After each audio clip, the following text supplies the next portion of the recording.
NCAA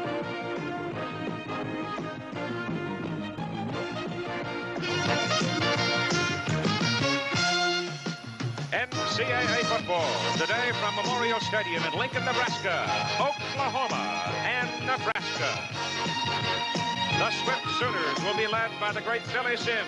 Nebraska led by their tough running back Rick Burns, and this ABC Sports exclusive. Man, oh man, have times changed. We play the intro of the old style Oklahoma versus Nebraska, but today looked nothing of the sorts of old OU Nebraska matchups. Welcome to the quick post-game reaction pod for the Schooner Pod. I am your host today, Jameson. We might get a couple of the guys hopping in as they finish their game stuff because Bobby was in Lincoln and we might hear him a little bit later, and I'm sure he's pretty excited because of how crazy it was to be an OU fan in the middle of a bunch of sad Nebraska fans. Here are my thoughts on this game. Honestly, I've been talking about this for a while now. I'm not going to buy in too much stock into this OU team, and especially the defense, until I see them play a lot more skilled players. And I understand Nebraska's offense was a little bit weaker than they've been in the past. Their offensive line were missing some guys. But the passing attack is still no joke. 2 good wide receivers and a good quarterback, and we played, I thought, really, really well against that offense to the point where I'm believing in this defense. I said it on the Schooner Twitter, like, this is the most complete and confident I've been in an OU defense in my recent memory. You have to go back, before the Mike Stoops era to even give me an argument here. There's nothing in comparison to what we're seeing in these first 3 games. There's not a level of the defense that looks weak. Defensive line played stellar in that first half, obviously against a very hurt and weak offensive line, Nebraska. But Reggie Grimes continued to play well. Ethan Downs had a good game. Jalen Redmond had one good play. Like, I was pretty proud of that defensive line. And then our linebackers played really well as well. And then I think the secondary is where you got to talk about it the most. Billy Bowman, we talked about it last week on the pod. Danny Stutzman passed the eye test and looked like the best player on the field on defense last week. But Billy Bowman, the eye test, looked great. Looked really, really good. I thought, just not even looking at a box score or how everything went, Billy Bowman probably be my game ball coming up on our episode tomorrow night in terms of the defenders. I was really proud of how the defense have played. After 1 touchdown in the first drive, pretty much shut him out until garbage time with Juba Purdy came through and got that touchdown run. This is going to be a lot of fun for the rest of the season. There's still things to learn from them, but I'm ready to be confident and ready to put some chips in on this OU defense to where they're going to be a force to be reckoned with for the rest of the season. K-State next week is going to be a big, big matchup. It's going to be something different than we haven't had to go against. K-State's rush offense with Deuce Vaughn is tough. He's always been tough, and we've had troubles with that K-State rushing offense in the past. So we're going to have to learn a lot from there, but I feel very confident right now. Honestly, if we can shut down their passing attack and kind of look at more at the run with our linebackers, hopefully we can kind of contain Deuce Vaughn. But overall, the way we played today makes me feel like we can do pretty much anything we want on defense. I'm not saying we're the best defense in the country. Not saying that at all. Obviously, Georgia has shown that they are just amazing still, the way that they're beating down Spencer Rattler in South Carolina right now. But this team is special. It really is. And it's something to be confident about as OU fans, something that we're not used to saying out loud, talking good about our defense. We talked about good things and good pieces of the defense in the past couple of years, during the Grinch era, but we had not, really went out and been very, very confident about the defense as a whole for a long, long time. So that's my biggest takeaway for sure. Just kind of going into specifics. I kind of want to dive into that first drive because obviously if you want to really dive into something, that first drive is probably something we should look at. Dylan Gabriel holding, and this is on the offensive side of the ball, Dylan Gabriel holding the ball too long. We saw it maybe about 2 or 3 times for the rest of the game. It seems like he's not doing well with pressure. Whenever it comes to the inside, he doesn't elongate the play. He does. It seems like a lot of the plays that he does make, it's based on the scheme and then his passing itself. But there's not a lot of those plays where he gets out of the pocket and he makes something that wasn't there to begin with. I want to see if that changes throughout the year. But that really does worry me because I don't want Dillon Gabriel to be a one-dimension quarterback in the passing game. But he showed us is he's not one dimension just in the passing game because he has a rushing game too. That QB draw play, something that we'd seen a lot from Matt Corral and Jeff Lebby in his offense last year, and something that I was a little skeptical to see if we'd bring into this offense with Dillon Gabriel. It was a great play. I wouldn't expect that to be a play that we continue to see for the rest of the season, and as constant it was at Ole Miss. But it was cool to see Jeff Lebby bring that over and have that in this offense and get a 60-plus yard touchdown.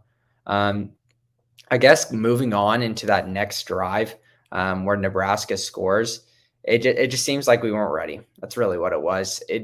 We just were getting attacked at all options, and our safeties weren't playing the ball well. Key Lawrence didn't get the start, but did play today. I think Key Lawrence played really well.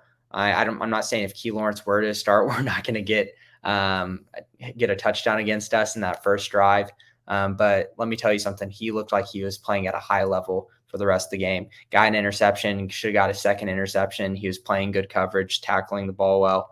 I wouldn't be surprised at all if he slots back into that starting position next week as he gets healthier and take over Justin Broyles' role as that free safety. Another thing I want to talk about, if we're just going to talk about critiques about this game, because obviously there's 95, 96, 97% positive about this game. One more thing before I continue to talk about positive stuff. And I think it got better throughout the game. Early in the game, I was a little bit worried about conservative play calling as well, something we were worried about in the past. If we got behind on first down, that second down run would really help, really hurt us. We'd be playing from way too behind, and third and longs aren't something that we've been too successful with this season. So if we get behind on the play, first and, if we end up on 2nd and 12, 2nd and 13, I noticed that we started to pass the ball on those second downs.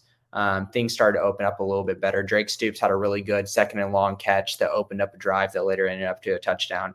I want to see more passing whenever we're behind the sticks because it just seems like it just makes us less predictable. And he changed that throughout the game. So I really want to applaud Lebby for that. And it became less predictable. Obviously, can you even predict a tight end pass in the game? Isn't that just crazy? I mean, isn't that just awesome for a tight end to do that? And I know everyone was talking about the history of the tight end pass and all of that. But another thing that I thought about is don't you want to showcase the tight end big time in this game whenever it's OU versus Nebraska and Malachi Coleman's watching? This is a kid, if people don't know, kind of a mini Scruton corner here. He's from Lincoln, and he is a high-end 4-star wide receiver tight end blend, 6'5" monster of a man that both Nebraska and OU coaching staff were at his game Friday night. And he's between us. It's in the final two. And the way it's going for Nebraska this season, the way that this game went, man, am I thinking that he wants to go to Nebraska still? He was probably a Nebraska lean a couple months ago, but now I just don't see a world where he wants to go to Nebraska and what's going on there. Everyone wanted to get behind Joseph, saying oh yeah, he's going to lead a new era of this season, and people are going to be hyped up because people want to play for him. He's a good guy, but you got to win games. I don't care how likable you are. You got to win games for the people to respect you. And if you're going out and you're losing by 35, was it tonight? That isn't it. It really isn't. And 35 was generous. To be honest, it was a slop time touchdown that took it over from 42. I think I like Mickey Joseph's story. I really do. And it seems like he's a really good guy, but he's going to have to fix something for us this season if he wants to convince these recruits that want to come to Nebraska to stay, rather than you're just coming to a team that already, in the eyes of the public, really stocked down. But if they lose big throughout their Big Ten play, can their stock go lower? I mean, you got to think about that. I think Malachi Coleman's got to be keeping that in the back of his brain, and he could be in line of, many of big-bodied wide receiver tight ends that have came through this program. I mean, first comes to mind, obviously, is Mark Andrews, who arguably, just looking at tight ends in the NFL right now, him and Travis Kelce are 1A and 1B in terms of the best in the NFL. And that obviously shows a lot of respect to what OU can do with tight ends. And, going on behind that, right now, we have a guy that we recruited pretty much as a big body wide receiver, similar to what Malachi Coleman was in high school, and Braden Willis. And look what Braden Willis is now. Whenever we recruited him, this is what we envisioned him. Put on a lot of weight, put on a lot of muscle on a good frame, a guy who can receive really well, but is going to develop blocking throughout his career. And his past, yes, he had weakness with blocking the past couple of seasons. But this season, wow, I've been really, really impressed the way he's blocking and being an all-around tight end who can even throw the football. I mean, Malachi Coleman, the eyes are on you really right now. And I'm sure a lot of Sooner hopeful on Twitter are going to be talking to him today. That's something to keep an eye on. I don't think he has a timeline or anything. I'd have to double check on that. If someone's listening that knows about that, please let me know. But if there was a timeline, it's probably getting sooner and sooner after that game, because it's just, so October 22nd is his commitment date. So he's got a month before he's going to commit. You better hope Nebraska turns something around in a month if you're a Nebraska fan, because Malachi Coleman, it's going to be hard for me to pick them as his target if they continue to show what they did today. Other kind of things that I've noticed from this game, I really loved the way Marvin Mims was playing the game today.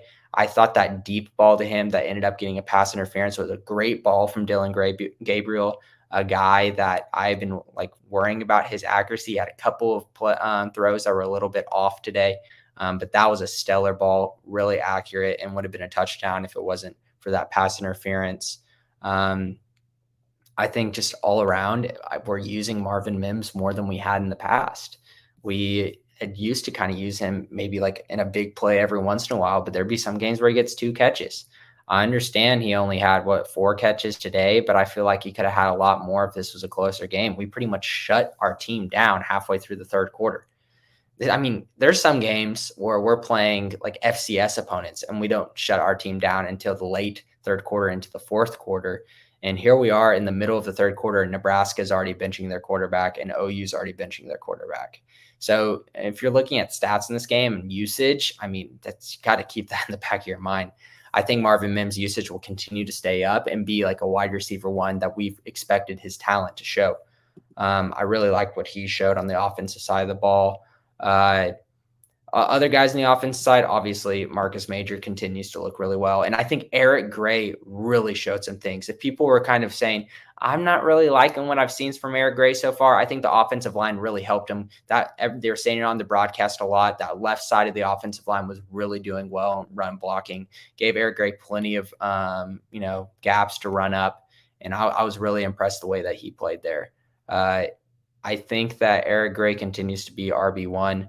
Obviously, we didn't get to see him as much as I wanted to in the passing game today. He had a good screen option, had some people in front of him that really could have got a big yard, and Dylan Gabriel just had to get it over the defender and really didn't have a good pass to him. But that could have been a big play if he would have gotten it to Eric Gray. Michael Whitman in the chat saying Marcus and Eric are dual backs. They're killing. Yeah, honestly. We really like to put things in order. That's just humans. We love organizing. We love, putting things in ranks and tiers and who's number 1, who's number 2, who's the boss, who's the employee. We love doing that kind of stuff because that's just normal for us. For the sake of conversation, Eric Gray is number 1, but in reality, these guys are situational. You see Marcus Major gets the goal line packages, gets the heavy set packages. He's very good in those short yardage situations. But Eric Gray in the open space puts right foot in the dirt and jukes the safety, gets the easy touchdown, gets big yardage play today. I think off of 11 carries, Eric Gray had 113 yards, 2 touchdowns. That's a stellar game. Absolutely stellar game. And he had 1 catch. They could have been way more. He could have had a really, really good game. And if I'm a Sooner fan who's concerned about the run game, I feel a lot better. But yes, I know Nebraska's defense isn't something to take too much from. We saw what, Georgia Southern did with them last week. That's concerning. There's no doubt about it. But you got to take little pieces here and there. And you got to think, if he has a good game, and he's been hearing it from the fans this past week, this is a huge confidence boost for him. And any kind of confidence boost you can get in any kind of sports is a positive thing, because players, whenever they don't feel at their best and they're letting the hype and people chirping around and get to them, which I'm sure all these college kids know what's being said on Twitter, knows all the memes, knows all the conversations. I'm part of it, obviously, making a podcast. They hear it. They do. And it gets to their head. It feels really damn good whenever you can show the other team and show the fans, hey, I'm legit. You don't have to say Marcus Majors RB1 and I need to be a backup again. I can go out there and play like an RB1 myself. So I'm really proud of the way that Eric Gray played today. On the defense side of the ball, here's the biggest thing that I took away. Billy Bowman, I said it earlier in the show, looked like the clear best player on the field. But how about Jaron Kanak, coming in after Deshaun White gets his targeting? Deshaun White got his targeting in the first half, so he should not be suspended at all for this next game, the K-State game. If he were to have gotten that 4 or 5 minutes later at the beginning of the third quarter, he would be sitting out for that first half of the K-State game.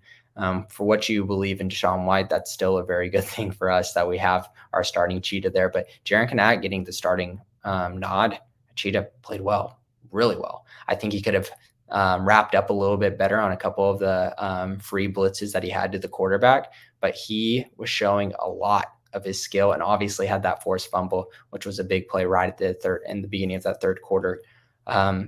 He's special, and it feels like a similar situation to what we're talking about with past guys who show hey, this freshman, he's special. We said about Danny Stutzman.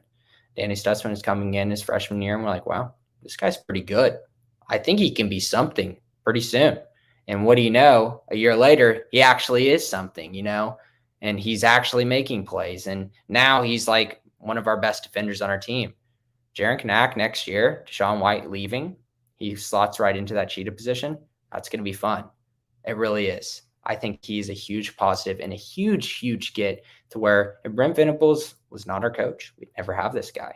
And we got to be blessed to have him. More things on the defense. I think that the defensive line showed a lot really good at the beginning of the game. But I don't know how much of that was, their left guard, Turner Corcoran, former OU recruit, moving out to left tackle, not looking as good and comfortable at moving from the inside to outside. I just like that we continued to get tackles for losses and sacks. It was honestly a strength that we've had in these first two games, and we continued to show it throughout this game as well. Pulling up the numbers on this, looks like they don't have on ESPN the tackles and sacks yet, but honestly, I was really impressed by the way that we played there. You could tell in that first half, our defensive line was dominant and was not stopping anything, getting stopped by the offensive line. And then just a couple more takes before I cut this off, just a quick little post-game pod. If y'all are listening, definitely listen to our episode where Ty, Bobby, and I will get together on Sunday night. We're trying to aim for 7:00 on most days, barring any kind of plans that we have in our regular social lives. I think that we need to talk about the RPO that we're trying to run on offense as well. That's one thing I noticed. I think we got two downfield linemen that I think that's going to get fixed. But overall, I liked the way that RPO looked. I think there were a couple of things that we need to fix in practice and get more comfortable with. But that's going to be fun for the rest of the season. And I think with this team that we have right now, the RPO could be deadly. But overall, these are my thoughts. We're going to have a lot more in depth coming at the end of the day on Sunday at 7:00 Central Time. So make sure you look out for that. And if you want to continue to listen to us, follow us on all Spotify, the Apple Podcasts. Look for us there at the Schooner Pod, and also subscribe to us on YouTube. If you're watching me right now on YouTube, hit the subscribe button, and you'll get notifications and the bell whenever we go live for our Sunday episodes. And then we also got the weekend spread that comes normally on Wednesdays, where we pick our favorite games throughout the week and challenge each other. And the loser of each season has a punishment. This punishment is the 999 challenge. If you don't know what that is, look it up. 9 dogs, 9 beers, 9 innings of a baseball game. And also, good friend Michael Whitman makes the Schooner Sim every single week of college football sim for our games, and those are really fun to watch. So keep an eye for those every single week. But logging off, this is Jameson. Boomer Sooner, y'all.